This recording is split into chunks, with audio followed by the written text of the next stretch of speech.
എല്ലാവർക്കും സ്വാഗതം. Plus 1 കെമിസ്ട്രിയിലെ thermodynamics എന്നറിയപ്പെടുന്ന ചാപ്റ്ററിന്റെ മറ്റൊരു ക്ലാസ്സാണിത്. ഈ ക്ലാസ്സിൽ നമ്മൾ എക്സ്പ്ലെയിൻ ചെയ്യാൻ ഉദ്ദേശിക്കുന്നത് ഡെൽറ്റ എച്ചും ഡെൽറ്റ യുവും തമ്മിലുള്ള ഒരു റിലേഷനെ പറ്റിയും അതുപോലെ തന്നെ മാസ് ഡിപ്പെൻഡ് ചെയ്യുന്ന പ്രോപ്പർട്ടീസും മാസ് ഇൻഡിപെൻഡന്റ് ആയിരിക്കുന്ന പ്രോപ്പർട്ടീസിനെ പറ്റിയും അതുപോലെ ഹീറ്റ് കപ്പാസിറ്റിയായിട്ട് ബന്ധപ്പെട്ട ചില കാര്യങ്ങളാണ്. അപ്പൊ ഇത് അറിയണമെങ്കിൽ ചില പ്രീവിയസ് നോളജ് നിങ്ങൾക്ക് ഉണ്ടായിരിക്കണം. അപ്പൊ എന്തൊക്കെ അറിയണം എന്ന് ചോദിച്ചാൽ നമുക്ക് എൻതാൽപ്പി ഇക്വേഷൻ നമ്മുടെ കൈവശം ഉണ്ടായിരിക്കണം. Enthalpy equation H=U+PV, free energy equation G=H-Ts, change in entropy delta S=Q reversible by T, work done by the system W=-P into delta V, heat positive ആണെങ്കിൽ അത് എൻഡോതെർമിക് പ്രോസസ്സും ഹീറ്റ് നെഗറ്റീവ് ആണെങ്കിൽ അത് exothermic പ്രോസസ്സും ആണെന്ന അറിവ്. First law of തെർമോഡൈനാമിക്സിന്റെ mathematical form delta U=Q+W. Heat at constant pressure എന്ന് വെച്ചാൽ actually അത് ഡെൽറ്റ H ആണ്, ചേഞ്ച് ഇൻ എൻതാൽപ്പി ആണ്. ഹീറ്റ് അറ്റ് കോൺസ്റ്റന്റ് വോളിയം എന്ന് വെച്ചാൽ ഉദ്ദേശിക്കുന്നത് ഡെൽറ്റ U ആണ്, ചേഞ്ച് ഇൻ ഇന്റേണൽ എനർജി ആണ്. അപ്പൊ ഇത്രയും കാര്യങ്ങൾ നമുക്കറിയാം. അപ്പൊ ഞാൻ പറഞ്ഞു ഇന്നത്തെ ക്ലാസ്സിൽ നമ്മൾ പറയാൻ ഉദ്ദേശിക്കുന്നത് ഡെൽറ്റ എച്ചും ഡെൽറ്റ യുവും തമ്മിലുള്ള റിലേഷൻ ആണ്. അത് ഒന്നാമത്തെ കാര്യം. അതെങ്ങനെ ചെയ്യാമെന്ന് നോക്കാം. അപ്പൊ അതിനുവേണ്ടി ആദ്യം നമുക്ക് എൻതാൽപ്പി ഇക്വേഷൻ എടുക്കാം. Enthalpy equation H=U+PV ആണെന്നറിയാം. ഇനി ഐഡിയൽ ഗ്യാസ് ഇക്വേഷൻ അനുസരിച്ച് നമുക്ക് PV=nRT ആണ്. ഐഡിയൽ ഗ്യാസ് ഇക്വേഷൻ PV=nRT ആയതുകൊണ്ട് എവിടെ PV കണ്ടാലും പകരം നമുക്ക് nRT എന്ന് സബ്സ്റ്റിറ്റ്യൂട്ട് ചെയ്യാം. സോ ഇവിടെ PV എന്ന് കാണുന്നുണ്ട്, പകരം nRT എന്ന് സബ്സ്റ്റിറ്റ്യൂട്ട് ചെയ്യുന്നു. Therefore ഈ ഇക്വേഷൻ എങ്ങനെ മാറും? H=U+nRT എന്ന് പറയാം. ഓക്കെ. ഇനി ഇതേ ഇക്വേഷൻ ഞാൻ ഡിഫറൻഷിയേറ്റ് ചെയ്യുന്നു, അല്ലെങ്കിൽ ഇതിനകത്ത് ചേഞ്ച് അപ്ലൈ ചെയ്യുന്നു. ചേഞ്ച് അപ്ലൈ ചെയ്യുന്ന സമയത്ത് ഞാൻ Hന് പകരം ഡെൽറ്റ H എന്നും യുവിന് പകരം ഡെൽറ്റ യു എന്നും എഴുതാം. പ്ലസ് ഇനി ചേഞ്ച് അപ്ലൈ ചെയ്യുന്ന സമയത്ത് ഞാൻ ടെമ്പറേച്ചറിനെ കോൺസ്റ്റന്റ് ആക്കി വെച്ചിട്ടാണ് ചേഞ്ച് അപ്ലൈ ചെയ്തതെന്ന് പറയണം. സോ ടെമ്പറേച്ചറിന്റെ വാല്യൂ കോൺസ്റ്റന്റ് ആണ്, അതിനെ മാറ്റി നിർത്തി. R എന്ന് വെച്ചാൽ അത് യൂണിവേഴ്സൽ ഗ്യാസ് കോൺസ്റ്റന്റ് ആണെന്ന് നമുക്കറിയാം, അതിനെ മാറ്റി നിർത്തി. ബാക്കി ചേഞ്ച് അവിടെ വരുന്നത് N മാത്രമേ ഉള്ളൂ. N-ന് ഞാൻ ഡെൽറ്റ N എന്ന് മാറ്റി എഴുതി. ഓക്കെ.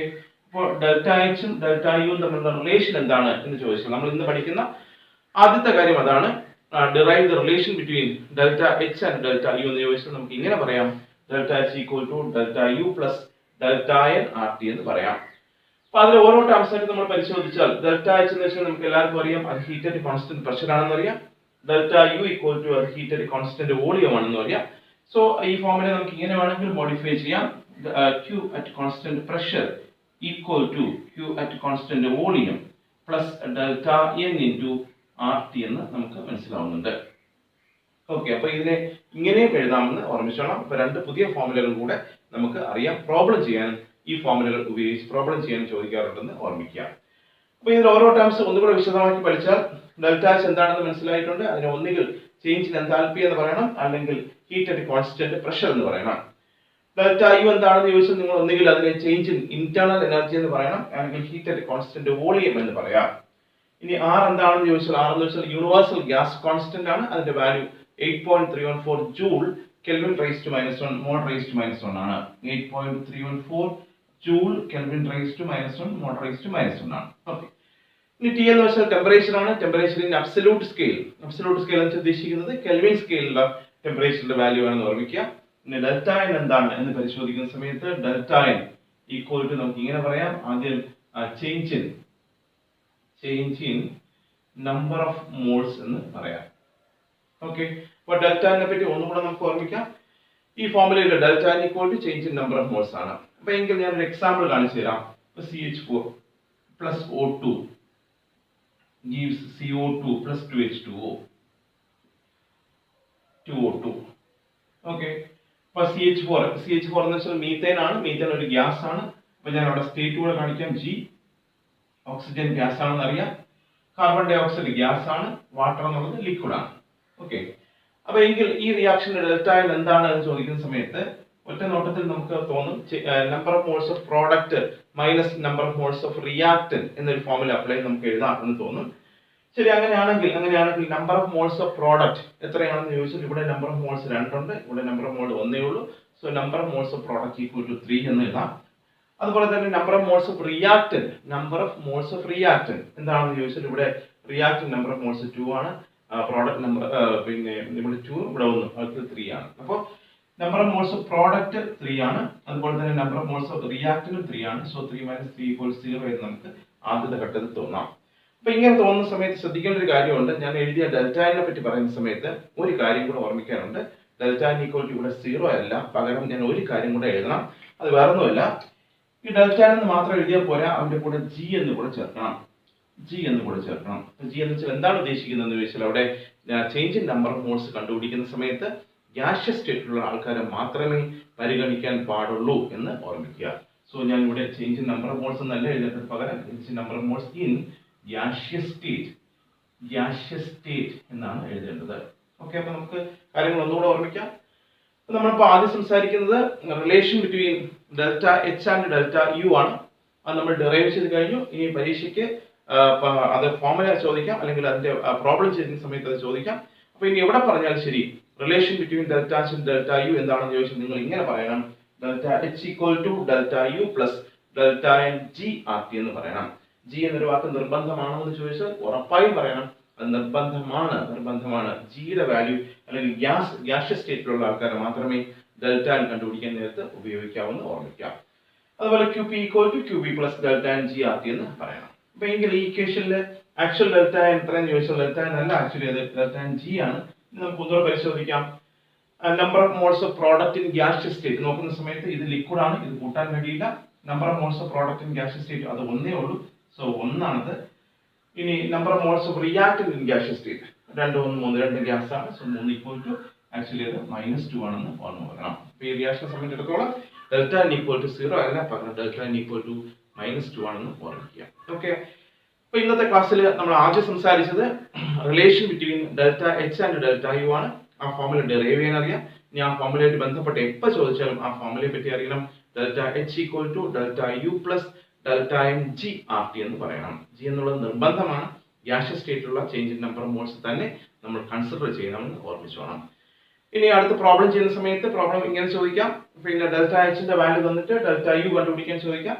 ഇനി ഡെൽറ്റ യുവിന്റെ വാല്യൂ തന്നിട്ട് ഡെൽറ്റ എച്ച് കണ്ടുപിടിക്കാൻ ചോദിക്കാം. അങ്ങനെ ഡിഫറെന്റ് ടൈപ്പ് പ്രോബ്ലവും ഇതിനകത്ത് നിന്ന് വരാൻ സാധ്യതയുണ്ടെന്ന് ഓർമ്മിക്കുക. ഓക്കെ, അപ്പൊ നമ്മൾ ഇന്ന് പറഞ്ഞ ഒന്നാമത്തെ കാര്യം അതാണ്.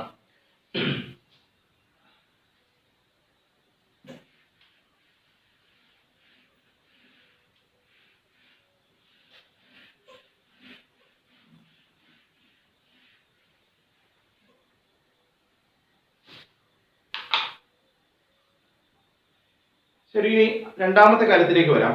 അപ്പൊ അതിനുവേണ്ടി ചില പ്രോപ്പർട്ടീസിനെ പറ്റി എഴുതാം. ഉദാഹരണം മാസ്,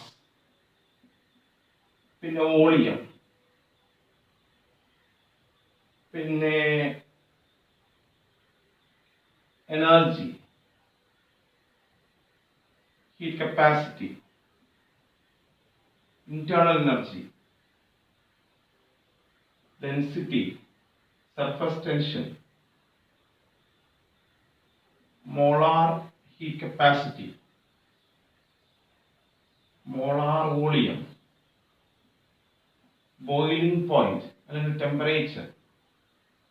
ഓക്കെ, അപ്പൊ ഈ പ്രോപ്പർട്ടീസിന്റെ പ്രത്യേകത ഇപ്പൊ നിങ്ങൾക്ക് ഒരു ചെറിയ എക്സാമ്പിൾ വെച്ച് കാര്യങ്ങൾ മനസ്സിലാക്കാൻ ശ്രമിക്കാം. ഉദാഹരണം, ഇപ്പൊ ഞാനൊരു എക്സാമ്പിൾ ചോദിക്കാം. ഇപ്പൊ ഞാൻ 1 ലിറ്റർ വെള്ളം, 1 ലിറ്റർ വാട്ടറിന്റെ ബോയിലിംഗ് പോയിന്റ് എത്രയാണ് എന്ന് ചോദിച്ചാൽ നിങ്ങൾ പറയും അത് 100 ഡിഗ്രി സെൽഷ്യസ് ആണെന്ന് പറയും. ഓക്കെ, ഇനി 2 ലിറ്റർ വാട്ടറിന്റെ ബോയിലിംഗ് പോയിന്റ് എത്രയാണ് എന്ന് ചോദിച്ചാലും നമുക്കറിയാം അത് 5 ലിറ്റർ ആയാലും 50 ലിറ്റർ ആയാലും ശരി, വാട്ടറിന്റെ ബോയിലിംഗ് പോയിന്റ് എന്നുള്ളത് 100 ഡിഗ്രി സെൽഷ്യസ് ആണെന്ന് നമുക്ക് ഓർമ്മയുണ്ട്. ഓക്കെ, അപ്പൊ അതായത് പറഞ്ഞു വന്ന് ഇത്രയേ ഉള്ളൂ. എമൗണ്ട് എത്രയായാലും ശരി, 1 ലിറ്റർ വാട്ടർ ആയാലും 5 ലിറ്റർ വാട്ടർ ആയാലും 50 ലിറ്റർ വാട്ടർ ആയാലും 500 ലിറ്റർ വാട്ടർ ആയാലും ശരി, അതിന്റെ ബോയിലിംഗ് പോയിന്റ് എന്നുള്ളത് ഫിക്സഡ് വാല്യൂ ആണ്. അത് എമൗണ്ടിനെ ഡിപ്പെൻഡ് ചെയ്യാത്ത പ്രോപ്പർട്ടിയാണ്, അല്ലെങ്കിൽ ക്വാണ്ടിറ്റിയെ അല്ലെങ്കിൽ സൈസിനെ ഡിപ്പെൻഡ് ചെയ്യാത്ത പ്രോപ്പർട്ടിയാണ്. അങ്ങനെ സൈസിനെ ഡിപ്പെൻഡ് ചെയ്യാത്ത അല്ലെങ്കിൽ ക്വാണ്ടിറ്റി ഡിപ്പെൻഡ് ചെയ്യാത്ത പ്രോപ്പർട്ടീസിനെ നമ്മൾ ഇന്റൻസീവ് പ്രോപ്പർട്ടി എന്ന് പറയണം. Intensive property. ഓക്കെ, ഡെൻസിറ്റിയും സർഫസ് ടെൻഷനും മോളാർ ഹീറ്റ് കപ്പാസിറ്റിയും മോളാർ വോളിയം ഒക്കെ തന്നെ അത് ഇന്റൻസീവ് പ്രോപ്പർട്ടിയാണ്, എമൗണ്ടിനെ ഡിപ്പെൻഡ് ചെയ്യാത്ത പ്രോപ്പർട്ടിയാണെന്ന് ഓർമ്മിക്കുക. അതേസമയം മാസ് എന്നുള്ളത് എമൗണ്ട് ഡിപ്പെൻഡ് ചെയ്യുന്നു, വോളിയം അങ്ങനെ തന്നെ, എനർജി അങ്ങനെ തന്നെ, ഹീറ്റ് കപ്പാസിറ്റി അങ്ങനെ തന്നെ, ഇന്റേണൽ എനർജി അങ്ങനെ തന്നെ. ഓക്കെ, അപ്പൊ ഇങ്ങനെ എമൗണ്ട് ഡിപ്പെൻഡ് ചെയ്യുന്ന ഈ പ്രോപ്പർട്ടി നമ്മൾ എക്സ്റ്റൻസീവ് പ്രോപ്പർട്ടി എന്ന് പറയണം. അപ്പൊ ഇന്ന് നമ്മൾ പഠിക്കുന്ന രണ്ടാമത്തെ ചോദ്യം അതാണ്, എന്താണ് എക്സ്റ്റൻസീവ് പ്രോപ്പർട്ടി എന്നും എന്താണ് ഇന്റൻസീവ് പ്രോപ്പർട്ടി എന്ന് പറയണം. എളുപ്പമാണ്, പക്ഷെ അങ്ങോട്ട് മാറിപ്പോരുത്. എമൗണ്ടിനെ അല്ലെങ്കിൽ ക്വാണ്ടിറ്റിയെ അല്ലെങ്കിൽ സൈസിനെ ഡിപ്പെൻഡ് ചെയ്യുന്ന പ്രോപ്പർട്ടീസിനെ എക്സ്റ്റൻസീവ് പ്രോപ്പർട്ടി എന്ന് പറയണം. സൈസ് ഇൻഡിപെൻഡന്റ് ആയിരിക്കുന്ന പ്രോപ്പർട്ടിയെ നമ്മൾ ഇന്റൻസീവ് പ്രോപ്പർട്ടി എന്ന് പറയണം. എക്സ്റ്റൻസീവ് പ്രോപ്പർട്ടിന് ഉദാഹരണമായിട്ട് നമ്മൾ mass, volume, energy, heat capacity, internal energy പോലുള്ള വാക്കുകൾ ഉപയോഗിക്കാം. ഇന്റൻസീവ് പ്രോപ്പർട്ടിക്ക് ഉദാഹരണമായിട്ട് density, surface tension, molar heat capacity, molar volume, boiling point, temperature പോലുള്ള വാക്കുകൾ ഉപയോഗിച്ച് പറയാം. അപ്പൊ ഈ സ്ട്രൈറ്റ് ആയിട്ട് ഇങ്ങനെ ചോദ്യം ഇതിനകത്ത് നിന്ന് വരാം.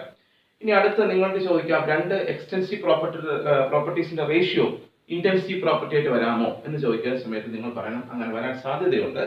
ഉദാഹരണം, മാസ് എന്നുള്ളത് എക്സ്റ്റൻസീവ് ആണ്, വോളിയം എന്നുള്ളത് എക്സ്റ്റൻസീവ് ആണ്. പക്ഷേ മാസ് ബൈ വോളിയം എന്ന് വെച്ചാൽ ഡെൻസിറ്റി ആണ്. മാസ് എക്സ്റ്റൻസീവ് ആണ്, വോളിയം എക്സ്റ്റൻസീവ് ആണ്, പക്ഷേ mass by volume equal to density ആണ്.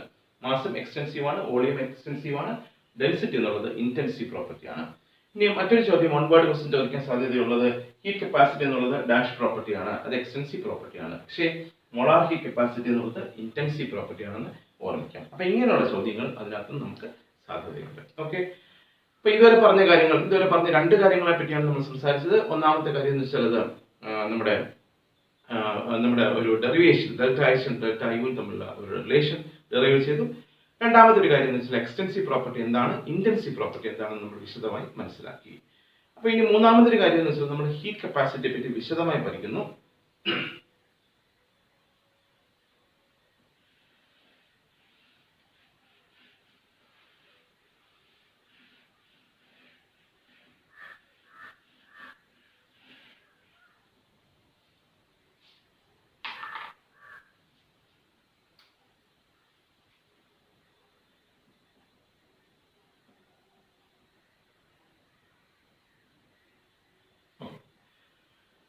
അപ്പൊ ഹീറ്റ് കപ്പാസിറ്റി എന്താണ് എന്ന് ചോദിക്കുന്ന സമയത്ത് നമുക്കൊരു സിമ്പിൾ ഡെഫിനേഷൻ കൊണ്ടുവരാം.